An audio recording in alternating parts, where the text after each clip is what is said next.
Hi guys! I'm Jasmine and welcome to my vlog. I think it's finally time na ikwento ko naman yung side ko. Honestly, hanggang ngayon, hindi pa rin ako makapaniwalang nangyayari to. Hindi ko talaga ma-imagine na may isang taong mula pa sa ibang bansa na magiging sobrang importante sa buhay ko. Kasi hindi naman talaga ako naghahanap ng boyfriend noon. I was just living my life and focusing on myself. Hindi ko in-expect na may taong willing mag-travel ng napakalayo para lang sa akin, para patunayan na totoo siya at gusto niya akong makasama.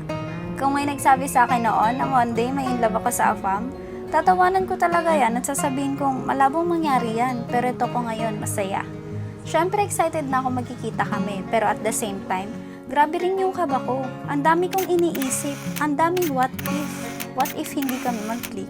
What if maging awkward kami sa personal? Yung mga ganun. So, ito yung pinakaunang gift sa akin ni Brian. At ito na rin yung moment na naging official kami as a boyfriend and girlfriend. Wow! What's this?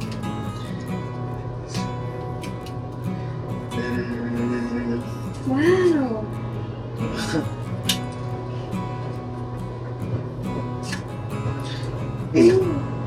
Huh? Wow! Are you time with Papa? Yeah, In white so ball. cute. Change it for you? Yeah, My long look. so cute. Pretty.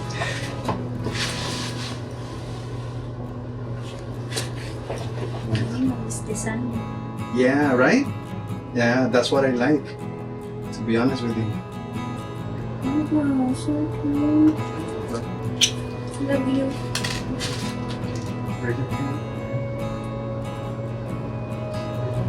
Oh my god, baby, it looks great on you. So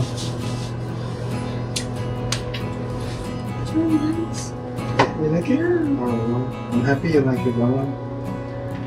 I was hoping that you like it because I really loved it so much. I saw so many, but I said, you know what? This is the one. Thank you, Baba. Mhm. Let's go. We're late. Let's go. Yeah. Brian had a second surprise for me. Hindi ko alam na may salon trip pa pala siyang inihanda para sa akin.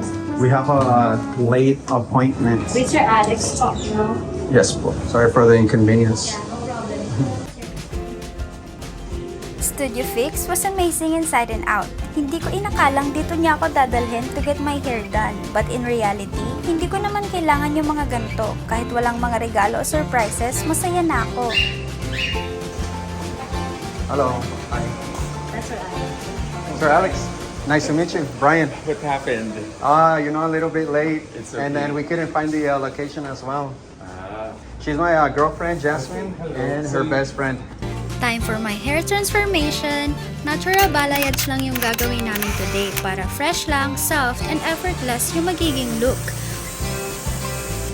So habang inaayos ni Sir Alex yung hair ko, I think this is the perfect time para ikwento ko sa inyo kung paano ba talaga nagsimula yung story namin. Balik tayo sa umpisa. Akala kasi ng iba, smooth lang agad yung communication namin ni Brian, pero honestly, hindi talaga. Yes, nagvi-video call na kami noon, pero sobrang mahiyain ako. Halos hindi ako nagsasalita ng Ingles. Kadalasan ngingiti lang ako, tatango, o kaya puro hand sign lang kasi sobrang nahihiya talaga ako.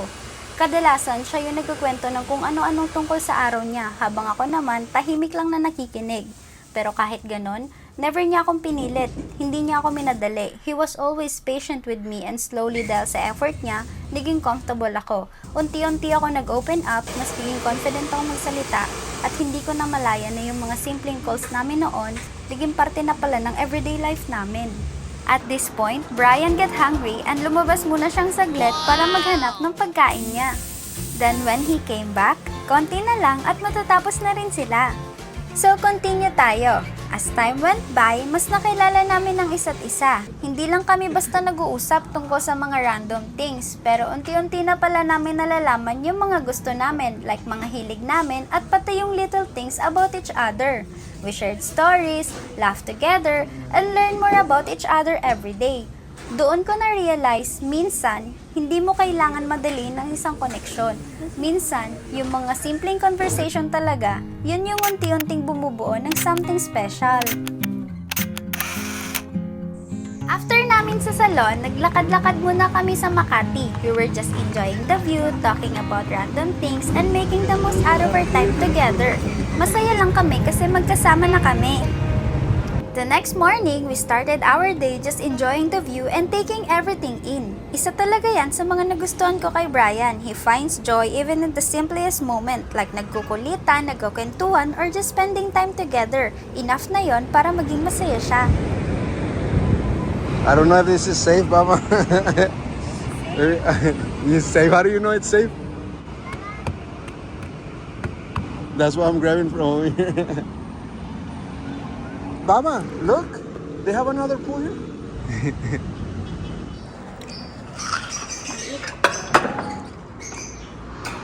That small piece, Mama. I have a big mouth. Okay, no problem. So after that, breakfast time na. Dito ko napansin na sobrang lakas niya pala talagang kumain. Ang saya niya lang panoorin na nag-i-enjoy siya habang kumakain na kasama ako. At nagustuhan niya rin talaga yung kadalasan na breakfast ng mga Pinoy, which is itlog, hotdog or sausage at fried rice. I love moment like this kasi walang pressure, just us enjoying the morning and having fun together. My God. Thank you, Lord. After Manila, dumaan naman kami sa Laguna. Gusto lang muna namin mag-enjoy ng ibang view and take a little break from the city. Alam ko na magugustuhan ni Brian yung place na to kasi mahilig talaga siya sa It's nature. extremely humid in here in the mountains. A lot of trees. Oh, I can hear the river, guys. Wow, that sounds so beautiful.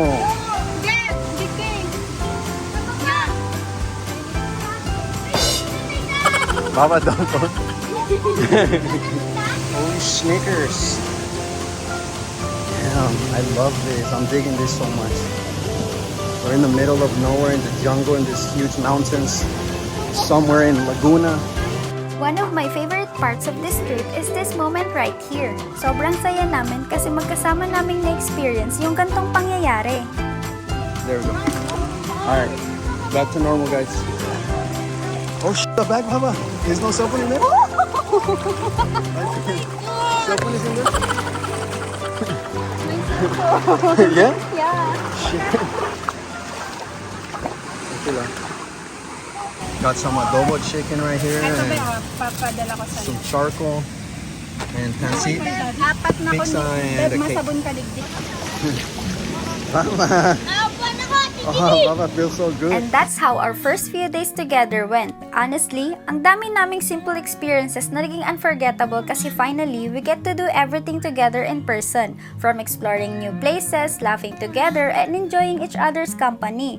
But this is just the beginning. Marami pa kaming adventure, travels, and stories na i-share sa inyo. So don't forget to subscribe and join us sa mga susunod pa naming vlogs. Thank you so much for watching and see you in the next one!